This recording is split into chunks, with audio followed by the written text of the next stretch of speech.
Soy Leopoldo Moró, tengo 68 años, llevo más de 50 militando en las filas de la Unión Cívica Radical. Soy padre de 5 hijos, que son los que me dan satisfacciones, y más satisfacciones me dan mis 4 nietas. Y siempre que algún militante nuevo se me acerca y me pregunta qué es ser progresista, yo le contesto: para saber si un político es progresista, no le preguntes nunca qué va a hacer con la pobreza, porque todos te van a contestar lo mismo. Hay que preguntarle qué va a hacer con la riqueza. Ahí vas a encontrar la respuesta acerca de si es progresista o no lo es.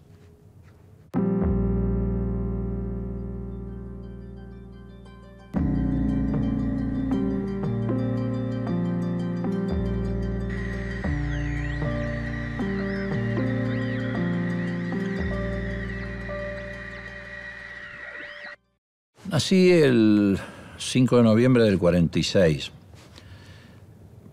Soy rosarino de casualidad porque mi madre tenía una hermana en Paraná. En aquella época, llegar a Paraná significaba, entre otras cosas, cruzar en balsa el río Paraná. Era toda una aventura. Ella había ido a visitar a su hermana, pero en realidad nosotros vivíamos en San Isidro, una familia típica de clase media. Mi padre era ingeniero, y bueno, tengo un hermano.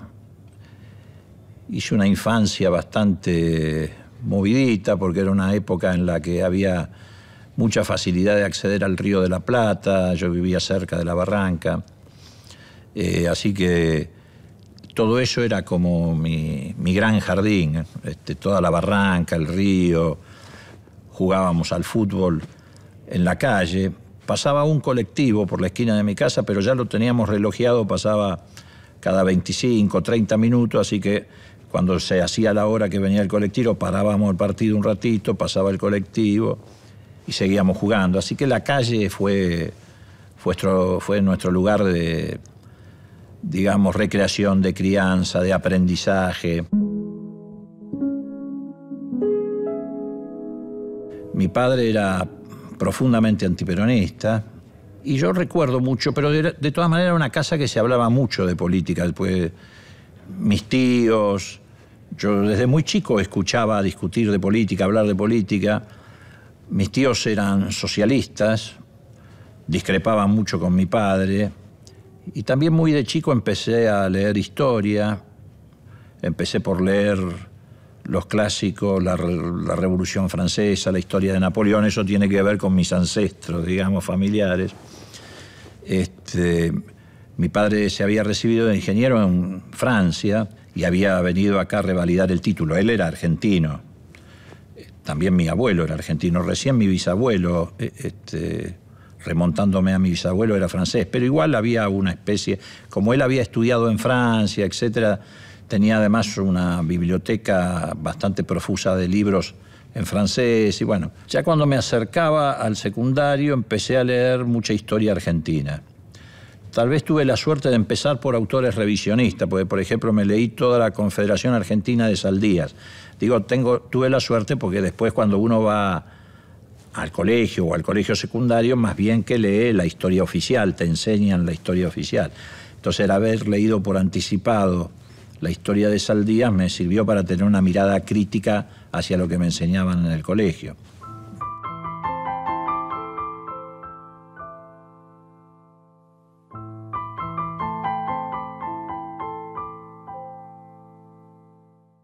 Y ya en esos años, 58, yo estaba en la puerta de ingresar al secundario y se produce una gran movilización estudiantil que fue lo que se llamó la laica y la libre.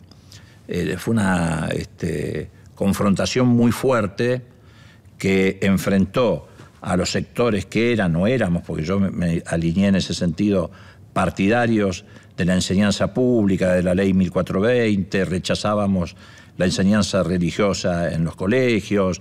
Bueno, también estaba en juego la habilitación de títulos y solo lo podía hacer la Universidad Nacional o las universidades privadas. Y Frondizi, haciéndole una gran concesión a la Iglesia, había llevado adelante una reforma que afectaba la esencia de la ley 1420 y abría el camino a la enseñanza de la religión, la enseñanza obligatoria de la religión en los colegios, la habilitación de títulos por parte de las universidades privadas, etc. Y se produjo una gran movilización.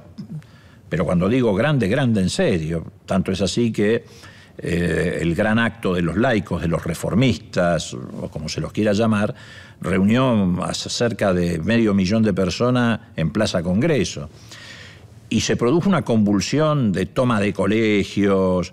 Y en San Isidro había muchos colegios privados confesionales, así que el bando contrario era muy fuerte. Ellos se identificaban con una cinta verde y los reformistas nos identificábamos con una cinta morada. Y bueno, yo participé de eso porque yo estaba ingresando en ese momento al secundario, ¿no?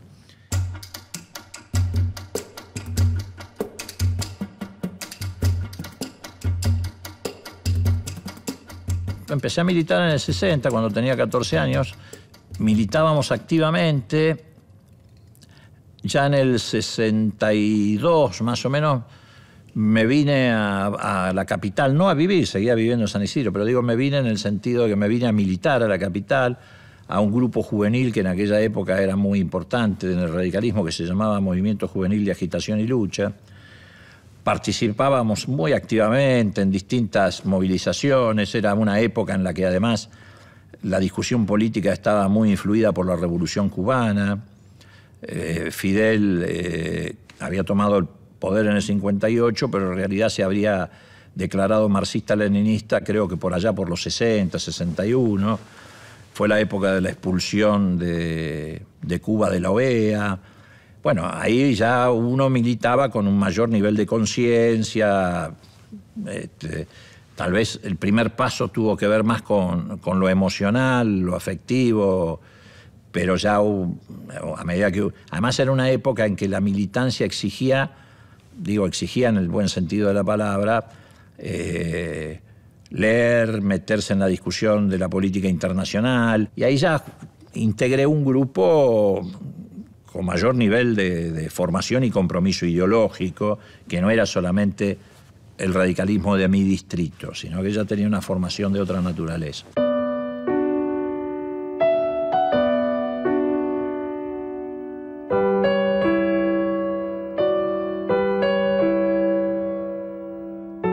La primera vez que fui preso, todavía seguía siendo menor de edad, fue en una manifestación que hicimos en solidaridad con los trabajadores ferroviarios, porque Frondizi, que tenía en ese momento como ministro de Economía a Álvaro Alzogaray, que fue uno de los tantos ministros de Economía que tuvo Frondizi, Álvaro Alzogaray y el ministro de Transporte, un tal Acevedo, decidieron aplicar lo que se llamaba el Plan Larkin, que era un plan de reducción de ramales ferroviarios. Ahí empieza el proceso de destrucción de los ferrocarriles argentinos. Eso desató una huelga ferroviaria de 45 días, duró 45 días. El gobierno de Frondizi le aplicó el plan Conintes, que era un plan de conmoción interna que permitía la detención sin órdenes judiciales, etc. Y bueno, nosotros fuimos a la manifestación a acompañarlos y llegamos ahí a la zona de Azopardo, donde estaba la CGT, donde sigue estando la CGT, y bueno, una represión muy dura y nos metieron presos, pero yo era menor. Así que en aquella época todavía se respetaban algunas de esas reglas, entonces de la comisaría llamaron a mis padres para que me fueran a buscar. Bueno, esa fue la primera vez que fui preso. Después me tocó otra al poco tiempo, también muy graciosa porque seguía siendo menor, y me meten preso en otra movilización, creo que en defensa de la Revolución Cubana, y me llevan a la comisaría Quinta de la calle Lavalle. Entonces otra vez la misma película, me dicen, bueno, llame a su padre, que yo lo llamo a mi viejo, y le digo, mirá viejo, estoy en la Quinta, y mi viejo me pregunta, ¿de quién? Le digo, no, mira, estoy en la comisaría Quinta. Y estoy, bueno, por supuesto, es irreproducible la cantidad de cosas que me dijo mi viejo, que además tenía que venirse de San Isidro a firmar todos los papeles, todo. Bueno, además uno terminaba en el juez de menores, toda una película.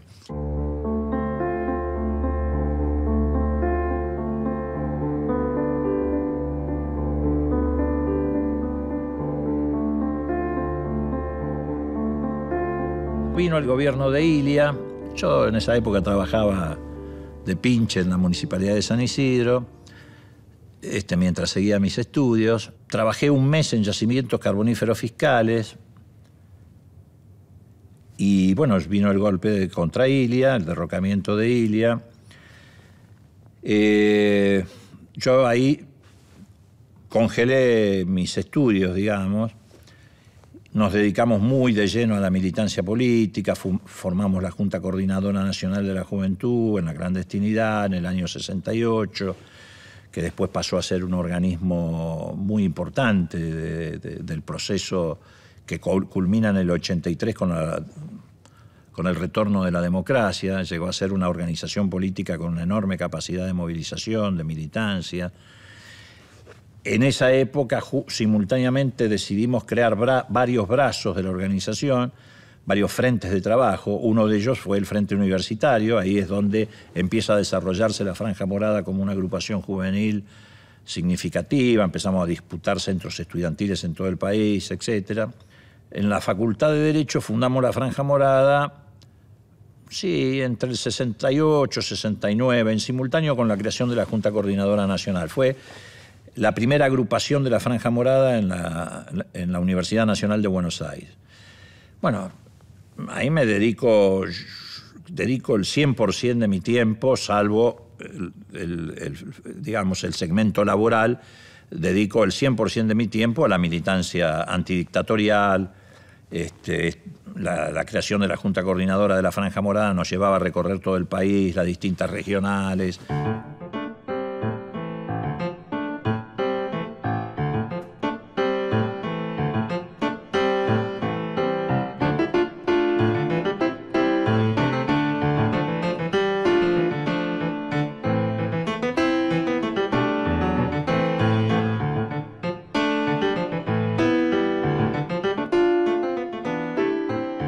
En el año 68 nosotros nos incorporamos a la llamada CGT de los Argentinos, que presidía en Buenos Aires Raimundo Ongaro y en Córdoba Agustín Tosco. Bueno, esa era una militancia muy, pero muy absorbente, permanente persecución, allanamientos a la CGT de los Argentinos. Bueno, tuve la suerte de tener una relación prácticamente de amistad con Agustín Tosco.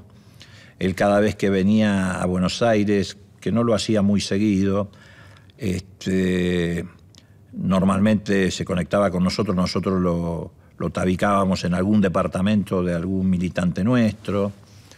Se lo presenté a Alfonsín en el año 69 o 70. Tosco estaba en un departamento cercano a lo que es la sede de la Universidad Tecnológica Nacional, que era de un compañero nuestro. Y bueno, en ese departamento se conocieron Tosco y Alfonsín. Bueno, todo ese episodio de crecimiento y desarrollo de las juventudes políticas dio por resultado grandes movilizaciones contra la dictadura, previas a la elección del 73, el Santelmazo, bueno, el Rosariazo, el Cordobazo, etcétera. Yo en el Cordobazo no estuve, sí estuve al año siguiente, exactamente al año siguiente, en el Viborazo. Ahí nosotros trasladamos toda nuestra conducción a Córdoba para participar del proceso de levantamiento popular en Córdoba.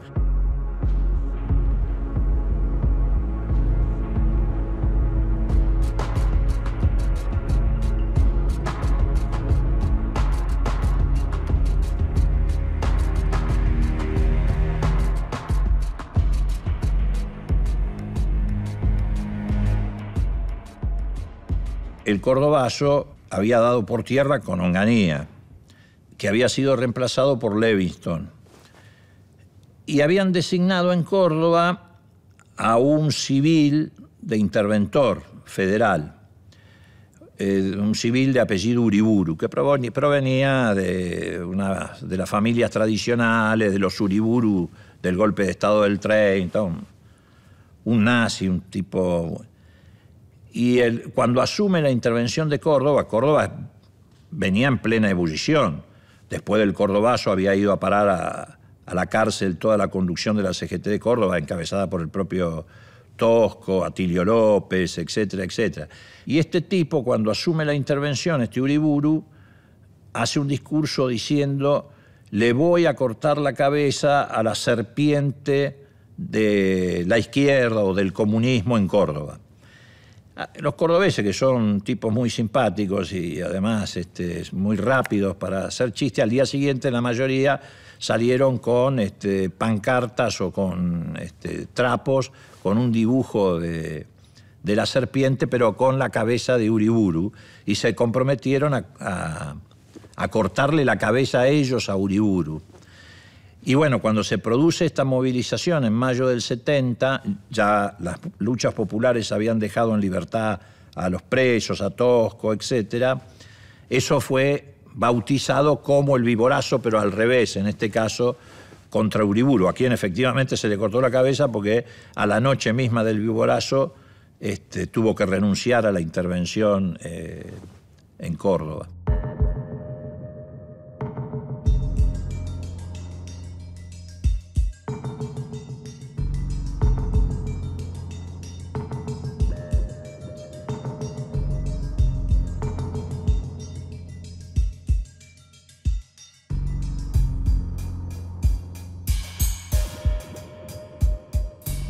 Durante todas las luchas antidictatoriales, hasta el 25 de mayo del 73, nosotros participábamos de esta organización que se denominaba Juventudes Políticas Argentinas, donde estábamos nucleados todos, a pesar de diferencias que teníamos.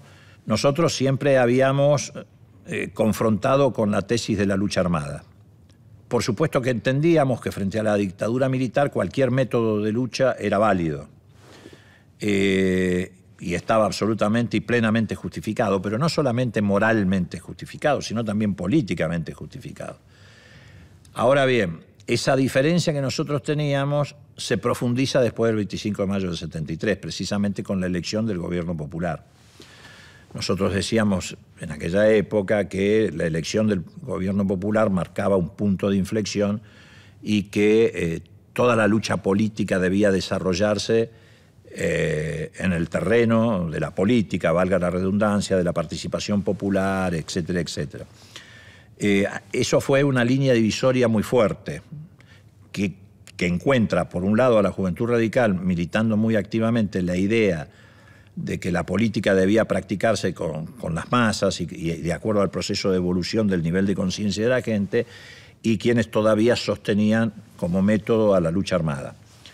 Eso nos lleva a un conflicto con la Juventud Peronista en septiembre del 74, donde nosotros nos separamos de la Organización de Juventudes Políticas Argentinas por estas diferencias.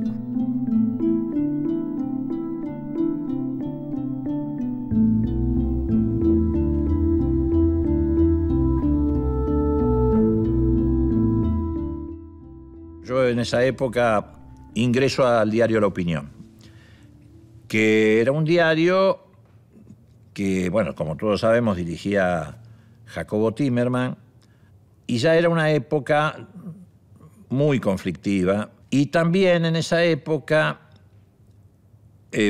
hago una experiencia periodística en el diario Noticias, que dirigía Miguel Bonazo. El diario Noticias era, de alguna manera, el diario de la tendencia revolucionaria.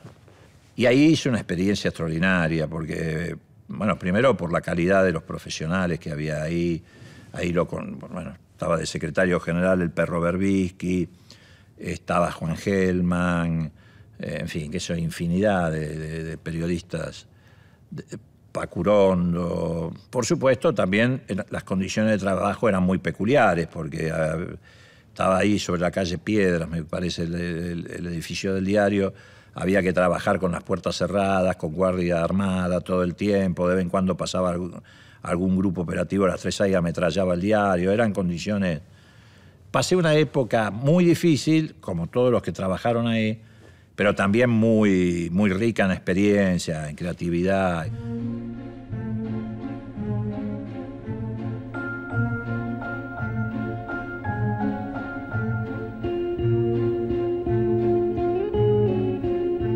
Me casé en el año 73, pero bueno, ella era una compañera de militancia mío de ya hacía muchos años. Mari Carmen, mi mujer, la habíamos mandado a Chile después del golpe contra Salvador Allende, a organizar la primera reunión de la Unión Popular en la clandestinidad. Nosotros teníamos mucha relación no solamente con el socialismo chileno, sino con el Partido Radical chileno, que era una fuerza no muy significativa en lo electoral, pero era una fuerza políticamente significativa, porque integraba además la socialdemocracia a nivel internacional, y entonces todo eso sirvió mucho para denunciar la represión que sobrevino inmediatamente después del golpe en Chile. Así que ella se fue a Chile, sacó gente que después pudimos mandar desde aquí a Gran Bretaña, a Cuba, etcétera, aprovechando esos contactos de la Internacional Socialista, etcétera. Y bueno, y hasta el año 76 se dedicó básicamente a cubrir ese frente político, ¿no? Y después del 76, bueno, empezamos a tener hijos. Hemos tenido 5 hijos en común. Y bueno, y ahí empieza otra etapa, que es la etapa del proceso militar, ¿no?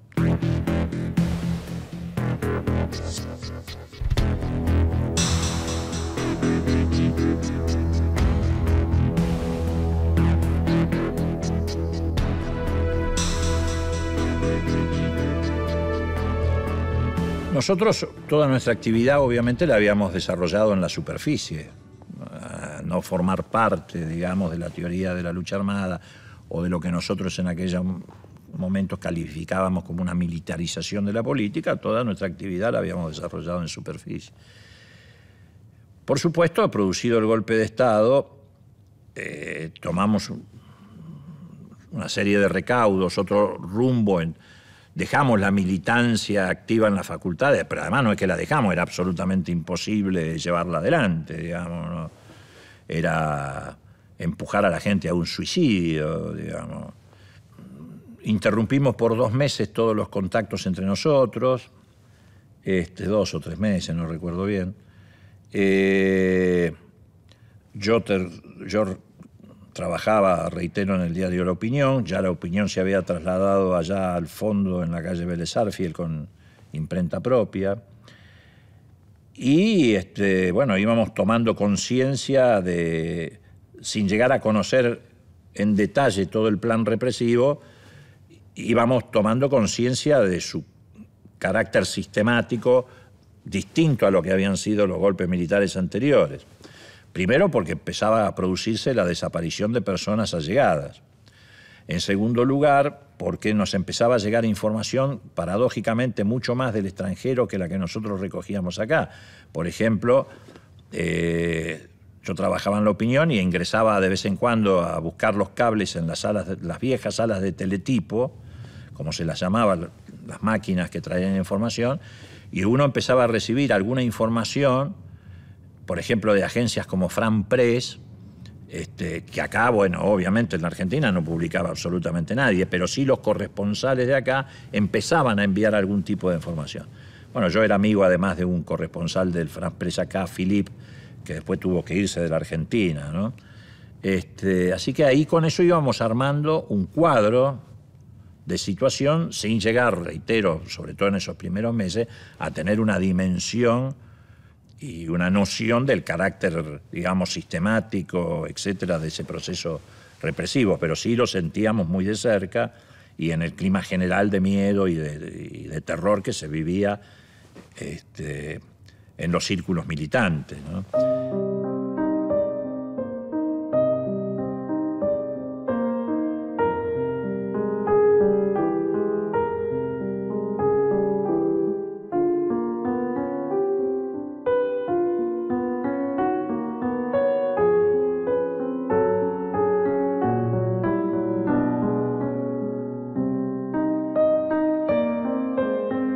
El radicalismo era en aquella época un partido mayoritariamente de abogados y muchos de ellos estaban comprometidos con organismos de defensa de los derechos humanos o sin participar de un organismo de derechos humanos per se, se dedicaban a la defensa de presos políticos.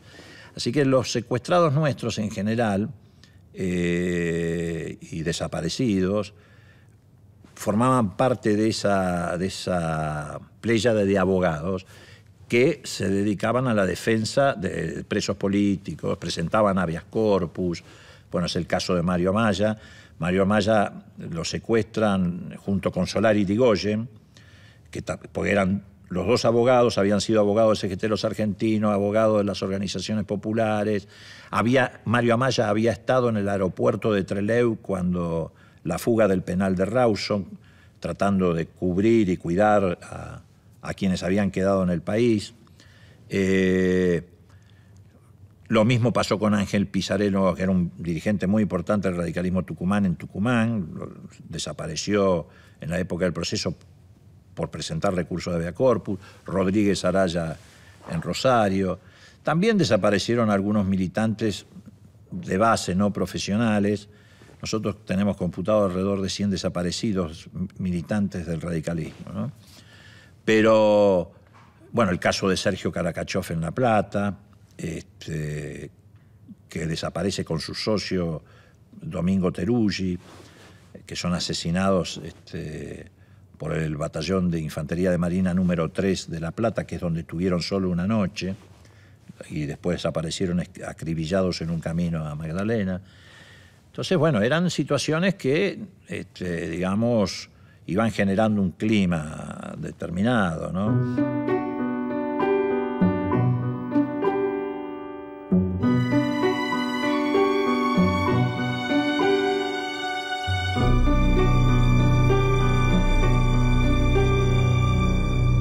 Yo seguía en La Opinión. Bueno, ocurrió lo que ocurrió con Timerman. Antes del secuestro de Timerman, había sido secuestrado y había desaparecido, y hasta el día de hoy no se sabe nada de su destino, Edgardo Sajón, que era una especie de administrador del diario La Opinión. Posteriormente secuestraron a los dos subdirectores, Jara y Ramiro de Casasbellas, que felizmente los liberaron, y tras cartón inmediatamente lo secuestran a Timerman. Yo siempre recuerdo un episodio que me marcó mucho. 1 o 2 días antes del secuestro de Timerman, yo en esa época ya trabajaba al mediodía en La Opinión. La Opinión era un diario matutino, pero al mediodía yo reunía los cables, iba preparando el trabajo. Y un día estaba prácticamente solo en el diario, ya lo habían secuestrado a los dos subdirectores, y veo que pasa Timerman por el medio de la redacción, que era una plaza, y se dirige directamente a la pecera del subdirector, uno de los dos secuestrados, y empieza a romper papeles. Yo tenía con Timerman una diferencia de edad muy importante, y además él imponía una especie de respeto intelectual, etc. Así que, pero por ahí me animé y me fui hasta la pecera, y entonces me acerco y le digo: don Jacobo, ¿no le parece que usted se tiene que ir del país? Me salió por lo que estaba sucediendo, la desaparición de Sajón, los dos subdirectores. Era más o menos obvio que había un ataque sobre el diario. Y entonces me acuerdo que él me contestó en ese castellano muy raro que tenía, porque lo mezclaba con su hebreo, digamos. Me contestó: yo soy judío y los judíos vivimos resignados a la persecución desde hace muchos siglos. Y bueno, no me acuerdo bien, pero creo que 24 o 48 horas después lo secuestran a Jacobo Timerman.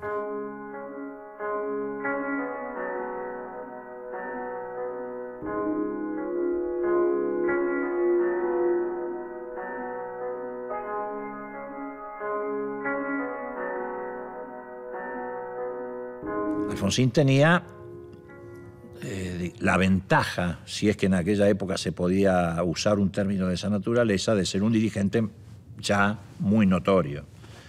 Digo la ventaja en el sentido de tener un mayor grado de protección. Integraba la Internacional Socialista, en fin. Así todo, hubo un intento de secuestro contra Alfonsín que nosotros detectamos en el año 77, que provenía de un grupo de tareas de aeronáutica, que lo llevó a tener que estar escondido un mes en una casa en Capital y en un campo en la zona de Pergamino, y después lo trasladaron a Santa Fe. Pero tenía un grado de exposición pública que le daba cierta... Ingresa a la Asamblea Permanente de los Derechos Humanos unos meses antes del golpe de Estado.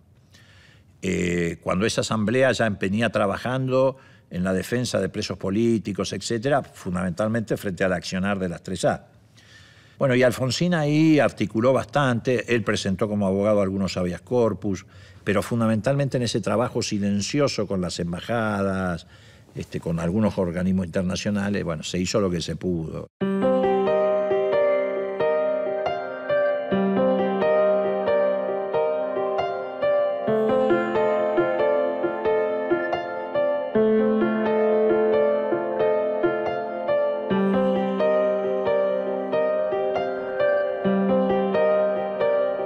La elección del 83 fue una elección de ruptura.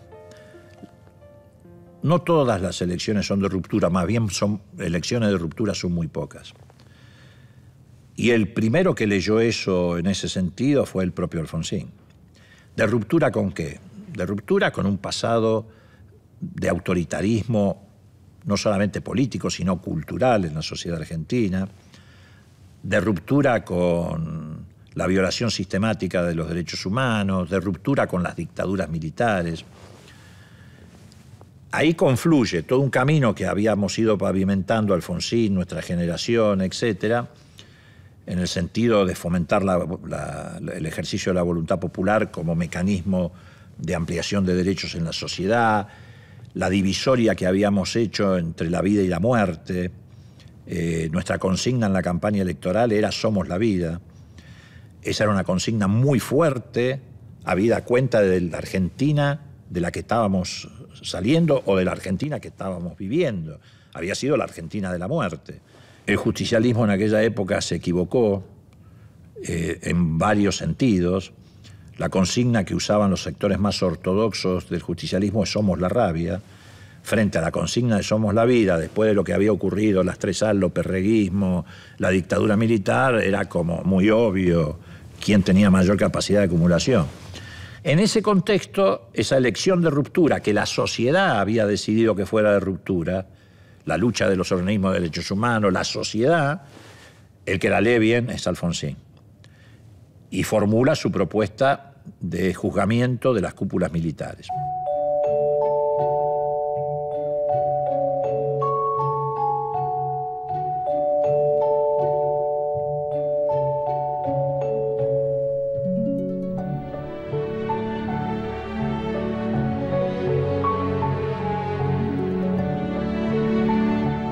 Alfonsín asume el 10 de diciembre del 83. Bueno, el 14 de diciembre del 83, o sea, 4 o 5 días después, Alfonsín dicta a través de un decreto la orden de procesamiento y detención de las juntas militares del proceso. En simultáneo, mandamos al Congreso Nacional un proyecto de reforma al Código de Justicia Militar para habilitar que la justicia civil pudiera juzgar a un militar en las mismas condiciones que cualquier otro ciudadano de la Argentina. Decidimos crear, también a los pocos días, lo que demuestra que no había ninguna improvisación, la CONADEP, la Comisión Nacional de Desaparición de Personas, con figuras del ámbito intelectual, profesional, favaloro, etcétera, etcétera, etcétera, insospechadas de tener una militancia política determinada y, por supuesto, también con participación parlamentaria. Otro paso que dimos fue extraditar a López Rega. López Rega había desaparecido, estaba escondido en algún lugar de la tierra. Nosotros logramos determinar que estaba escondido en un lugar de Estados Unidos y obtuvimos la extradición, lo trajimos a la Argentina y muere en una cárcel de la Argentina pagando su responsabilidad por lo que habían sido los primeros atisbos de terrorismo estatal, como había sido las 3A. Todo esto hay que tomar en cuenta que además se hizo en un contexto sumamente difícil. Primero éramos una isla democrática, estábamos rodeados de dictaduras militares. Pinochet estaba en Chile, Stroessner en Paraguay, dictadura militar en Uruguay, dictadura militar en Bolivia y dictadura militar en Brasil. Éramos una isla democrática. En segundo lugar, con un gran condicionamiento interno. Las Fuerzas Armadas, las fuerzas de seguridad, los organismos de inteligencia, todos los tipos que conducían eso habían estado comprometidos con el plan de exterminio. Nosotros teníamos muy en claro que ese intento, que no era el primero que los movimientos populares habían llevado adelante en la Argentina, de estabilizar la democracia, y habían fracasado siempre, o habíamos fracasado, o nos habían hecho fracasar por golpes de Estado, etcétera, solo podía tener éxito si lo asentábamos en los pilares de memoria, verdad y justicia.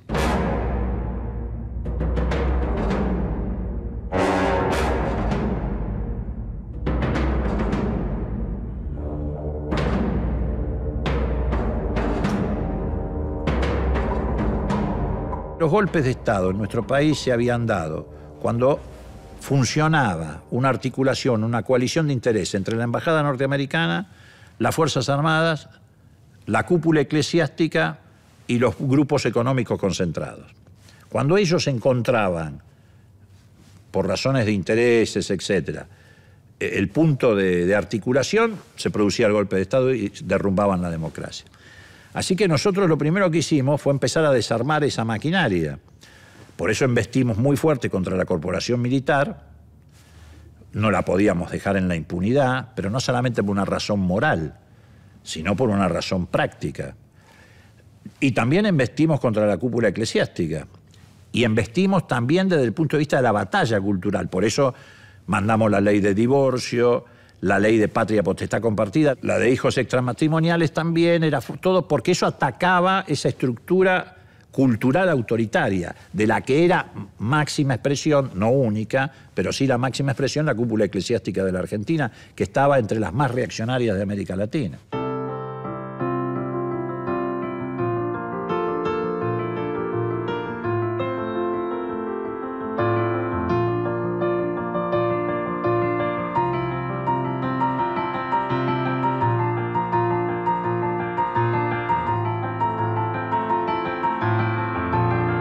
Yo empecé a ser diputado en el 83. Ese momento fue irrepetible para nuestra generación.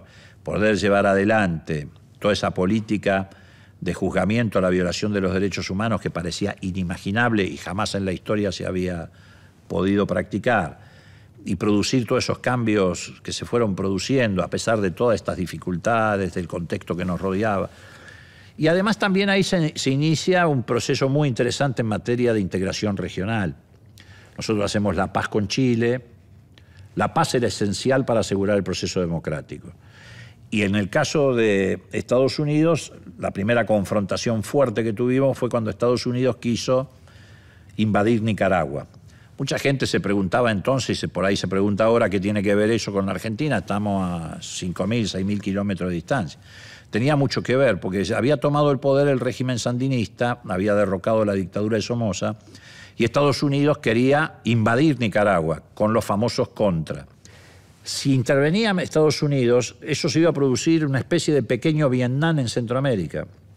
¿Y qué tenía que ver con nosotros? Muy sencillo, esa intervención militar implicaba frenar los procesos de recuperación democrática y reinstalar en América Latina gobiernos amigos bajo el manto de la doctrina de la seguridad nacional, que había sido el pretexto con el cual Estados Unidos había sostenido todas las dictaduras militares en el continente durante la llamada época de la Guerra Fría. Y otra vez hubiéramos estado en un escenario de golpes de Estado, por eso también nos preocupaba esa situación.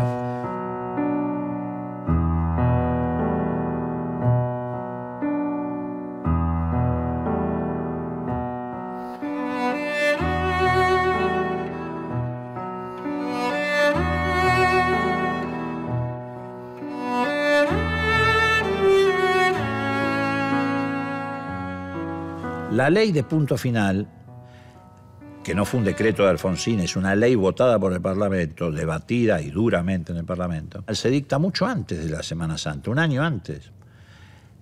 Tal vez fue una equivocación metodológica, pero ¿por qué se dictó la ley de punto final? ¿Y por qué se llamó de esa manera?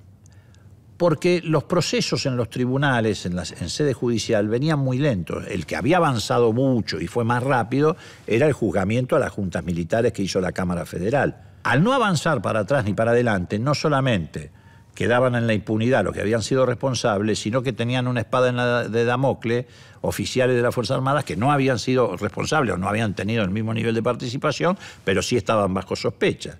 Y te creaba una masa crítica muy proclive a lo que después sí fue Semana Santa, que fue un intento golpista. Entonces la ley de punto final se dictó para obligar a los fiscales, poniéndoles un plazo, para que llevaran adelante las acusaciones. Cuando se dicta la ley de punto final, por eso se llamaba punto final, decir, bueno, hasta acá se reactivan y empiezan a reactivar todas las causas. Entonces se hace una montaña de causas de la noche a la mañana que estaban todas dormidas. Eso generó también una situación de mucha tensión.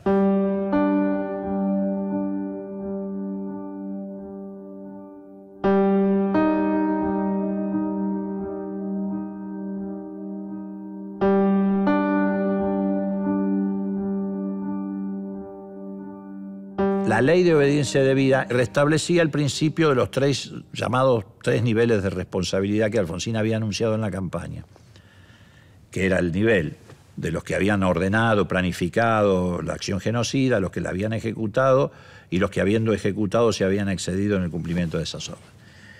Pero bueno, hay que decirlo con todas las letras. Efectivamente, nosotros teníamos en ese momento un momento de condicionamiento muy fuerte. Alfonsín, como lo dijo con toda franqueza, optó o seguir avanzando por ese camino o salvar el proceso democrático. Decidió que ese era el camino para salvar el proceso democrático. La historia podrá juzgar si decidió bien o decidió mal. Ahora, lo que nadie puede decir es que Alfonsín no tuvo en su gobierno un compromiso extraordinario con la causa de los derechos humanos. Reitero, a comparación de lo que ocurrió en cualquier lugar de América Latina, lo que ha hecho la Argentina en esa materia no tiene comparación.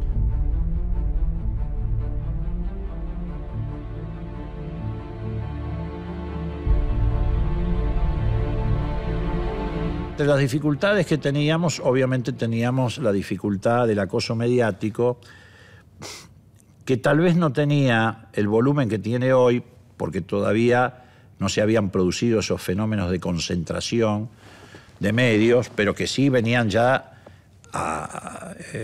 apurando y presionando para que se iniciara ese camino. Esa fue otra batalla que libramos. Nuestras batallas en algunos casos las libramos obteniendo triunfos y en otros casos las libramos impidiendo derrotas. Por ejemplo, una derrota que impedimos fue irnos del gobierno sin ceder a la presión de los grupos mediáticos para derogar el artículo 45 de la Ley de Radiodifusión, que establecía que, al modelo americano, imitando el modelo americano, que un medio gráfico no podía tener a la vez licencias de radio y televisión. Nosotros nos fuimos del gobierno y eso se mantuvo en pie, a pesar de que hubo una presión enorme para que se derogara. Apenas dejamos el gobierno, en los primeros meses, ¿qué hace Menem? Deroga el artículo 45 en un paquete donde lo disimula, que se llamó el paquete de reforma del Estado, y al mes le entrega el Canal 13 al Grupo Clarín. La primera privatización que hace Menem no fue ni la de Gas del Estado, ni la de Aerolínea, ni la de YPF. Fue la de las licencias de radio y televisión, y ahí el Grupo Clarín inicia un camino de acumulación que lo ha llevado hasta las 248 licencias de radio y televisión que tiene hoy. Bueno, nosotros nos fuimos de nuestro gobierno sin ceder a esa presión. No pudimos obtener la sanción de la ley de radiodifusión porque nosotros en el año 88, abril del 88, mandamos una ley de radiodifusión, tan o más restrictiva que la que felizmente está ahora en vigencia, porque consideraba la posibilidad de menos licencia todavía que las que otorga esta ley.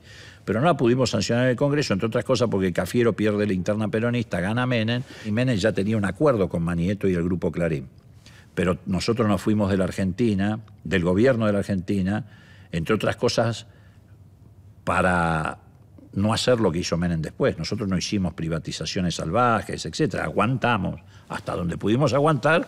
Nos producen el golpe de Estado económico del 89 y bueno, ahí sí hay una derrota no política sino cultural. Una derrota cultural para toda la sociedad argentina, porque eso abrió un camino de 14 años, incluyendo el gobierno de la Alianza, de neoliberalismo salvaje con las consecuencias que conocemos.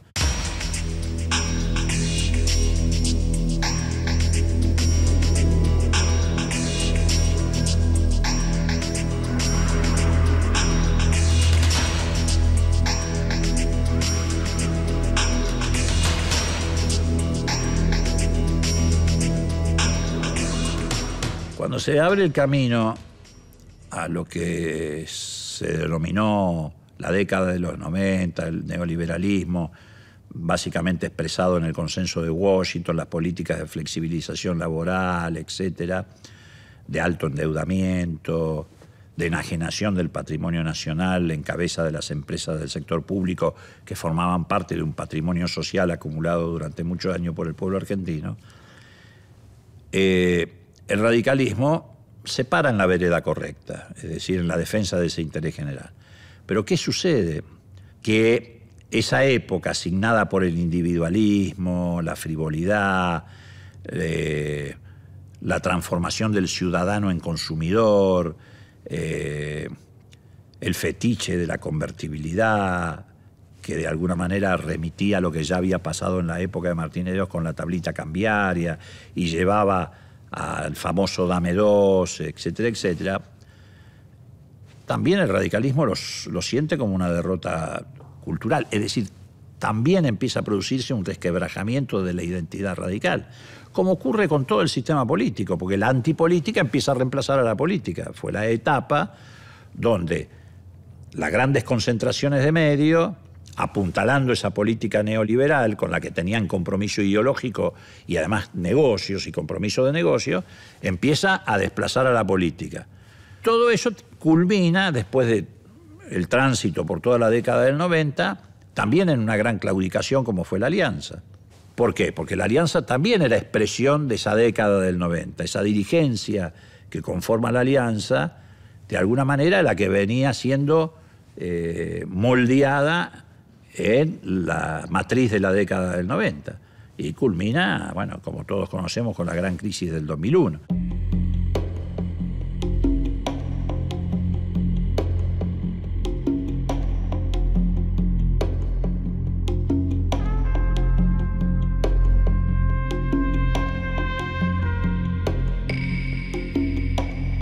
En esa elección del 99 no cambió nada.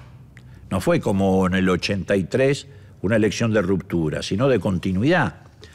Ni tampoco fue una elección de ruptura como la del 2003, que sí es otra elección de ruptura. En este caso, a diferencia de la del 83, es una elección de ruptura precisamente con el neoliberalismo, con el modelo de exclusión, etc. Yo siempre digo que el gran parecido entre la etapa que le tocó a Alfonsín llevar adelante y la etapa que le tocó llevar adelante a Kirchner es que fueron dos elecciones de ruptura. Alfonsín rompe con el pasado autoritario y dictatorial y funda la democracia para siempre, y Kirchner rompe con el pasado del modelo neoliberal de exclusión y funda el concepto de patria para todos. Por eso a veces es bastante fácil encontrar, sobre todo en algunas materias, política exterior, derechos civiles, etcétera, muchos puntos en contacto. Porque son dos etapas diferentes. En cambio, en el 99, el gobierno de la Alianza fue la continuidad del menemismo, no fue una elección de ruptura. Porque además a De la Rúa la gente lo vota, entre otras cosas, porque De la Rúa promete sostener el 1 a 1. El concepto de que un peso valía $1. Varios de los sectores medios de la sociedad, no todos, pero muchos, estaban enamorados de la convertibilidad, sin advertir que la convertibilidad estaba destruyendo el aparato productivo, producía millones de desocupados, tiraba a la calle generaciones de argentinos, pero bueno, es el famoso fetiche del dólar, que en la Argentina tiene un valor importante en términos económicos, entre otras cosas porque tenemos una economía bimonetaria.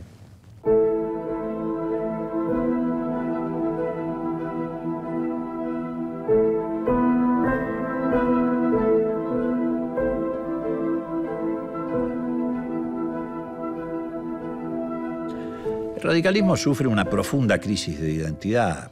Hay muchos que se confunden y creen que son radicales porque son antiperonistas. Y eso ha llevado a esa crisis de identidad. Además, ha ejercitado un oposicionismo ciego que lo ha ido deslizando hacia la centroderecha, a la cúpula partidaria. El radicalismo es mucho más que la cúpula partidaria, pero hoy hay mucho más radicales y Raúl alfonsinistas, como me gusta decir a mí, afuera de la estructura del partido que adentro de la estructura del partido. Y el problema básico de la pérdida de identidad es la falta de debate. Hay tacticaje electoral y no hay discusión política. Por eso el radicalismo está en este proceso de dispersión, buscando alianzas contra natura, digo contra natura respecto a la que ha sido su tradición política, su historia, lo que han sido los gobiernos de Irigoyen, Illa, Alfonsín. Apenas uno los recorre, advierte que ahí hay un fuerte contenido nacional, popular, progresista, democrático. Bueno, todo eso va de contramano con lo que hoy hace la cúpula partidaria, que además alimenta su agenda de la agenda mediática de los grupos concentrados. Entonces hay una crisis profunda de identidad, lo que, reitero, no significa que no haya en la Argentina una corriente o una cultura política de ese radicalismo que hoy no se encuentra representada y expresada por su propio partido, y que probablemente en el año 2011 buena parte votó a Cristina Kirchner. El 54% de los votos de Cristina no tienen origen exclusivamente peronista. Y yo estoy absolutamente seguro, y además lo sé, que ahí hay un montón de votos alfonsinistas, de gente que se comprometió en todo este proceso que se inicia en el 83, pero bueno, hoy no tiene, digamos, no se siente expresada ni representada por la cúpula partidaria.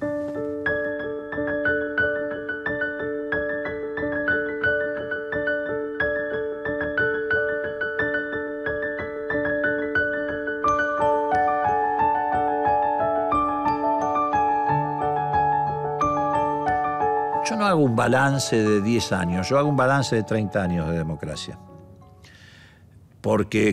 Primero porque creo que hay que darle valor a la continuidad democrática, que es un logro que nunca habíamos podido materializar.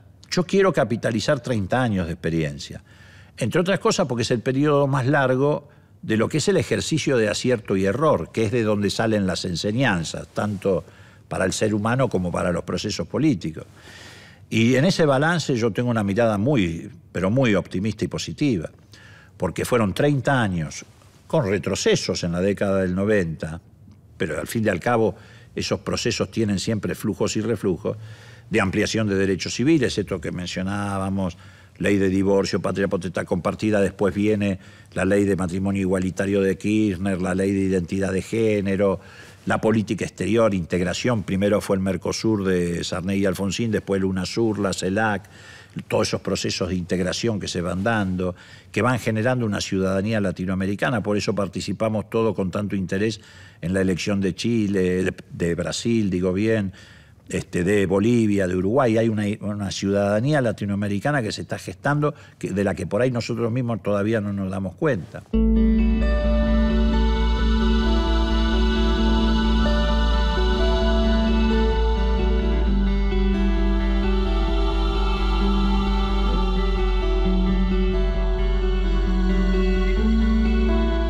Yo creo que hay una reformulación del sistema político argentino, que ya no lo vamos a reconocer como en el pasado. Ni el Partido Justicialista volverá a ser lo que fue, ni la Unión Cívica Radical volverá a ser lo que fue. Lo que no significa que no sigan vigente la cultura peronista y la cultura radical. Eso va a seguir vigente, porque están muy impregnadas en la memoria colectiva del pueblo argentino, han brindado mucho, han significado mucho para la historia argentina. En nuestro caso, bueno, hace 123 años que venimos transitando la historia argentina, sobre 200 años de historia independiente, el radicalismo transitó con el pueblo más de la mitad de la historia independiente de la patria. Así que algo ha dejado. Y el peronismo ni hablar también, por supuesto, y ha dejado mucho. Y como dice Cristina, lo dijo más de una vez, ella dice, los radicales nos enseñaron a nosotros el valor de la democracia, y nosotros podríamos decir que el peronismo nos enseñó a nosotros el valor de la justicia social. Pero yo creo que hay un rediseño, porque en este proceso de avance y de profundización de la democracia a través de los gobiernos populares, ha ido cambiando la correlación de fuerzas, se ha modificado el mapa de los sectores de poder. América Latina ya no es el patrio trasero de Estados Unidos, tiene otra configuración, otra característica, está destinada a jugar otro papel. Y en la Argentina, los sectores tradicionales, los partidos, las Fuerzas Armadas, la Iglesia, que era lo que conformaba, digamos, la estructura o la superestructura tradicional, también se ha modificado. Y me da la impresión de que se está, en este rediseño, conformando nuevas corrientes, que van a estar alimentadas por esas culturas tradicionales, pero que no van a expresar exactamente lo mismo en términos partidarios.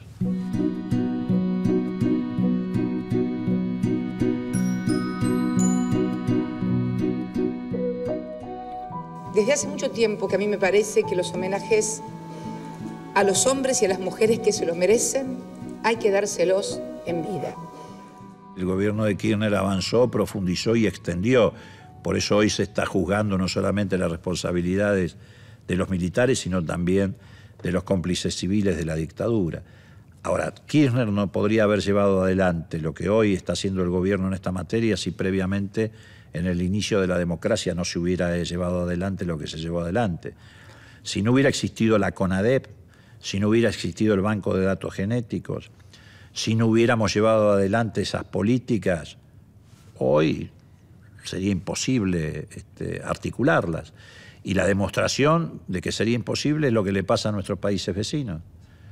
Chile no lo intentó, sino por el contrario lo blindó con la Constitución, blindó la impunidad con la Constitución pinochetista.